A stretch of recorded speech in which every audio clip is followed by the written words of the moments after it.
प्यारे साथियों, बहुत ही लॉलीपॉप प्रश्न है मेरे प्यार से। तो रेलवे ग्रुप डी का, जैसे कि यहाँ पर क्वेश्चन दिया हुआ है, यक्स का यक्स परसेंट 16 है तो यक्स का कितना होगा। ठीक है, तो जैसे कि यहाँ पर दिया हुआ है यक्स का यक्स परसेंट कामा 16 है तो यक्स का पूछ रहा है मान।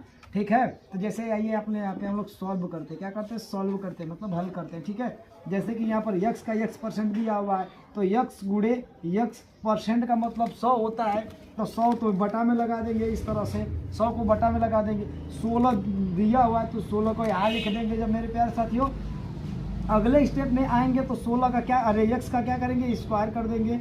यक्स का क्या करेंगे? स्क्वायर कर देंगे। तो ये जब ये बटा में 100 हो जाएगा और ये क्या हो जाएगा? गुणा में जो ये इसका और इसका जब गुणा करेंगे तो यहाँ पर 1600 हो जाएगा। क्या हो जाएगा?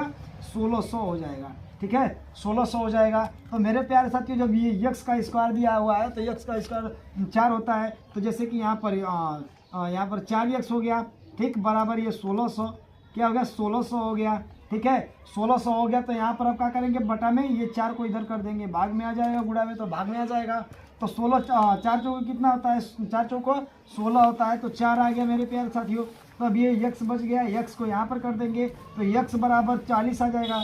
ठीक है, यक्स बराबर यहाँ पे 40 आएगा, मतलब ये 0 बच जाएगा उसमें का, तो ये 40 हो जाएगा। तो यक्स बराबर कितना हो गया? यक्स बराबर 40, इसका आंसर आ गया मेरे प्यारे साथियों। इस वाले ऑप्शन में देखेंगे 4 ऑप्शन में कौन सा ऑप्शन सही है। तो मेरे प्यारे साथियों पहले का वाला गलत है, दूसरा का वाला भी गलत है, तीसरा वाला 40, यहाँ पर भी 40 आया, यहाँ भी 40 है, ये नॉन है। तो मेरे प्यारे साथियों इस तरह से क्वेश्चन अगर आए तो आपको छोड़ना नहीं है, पक्का करना है।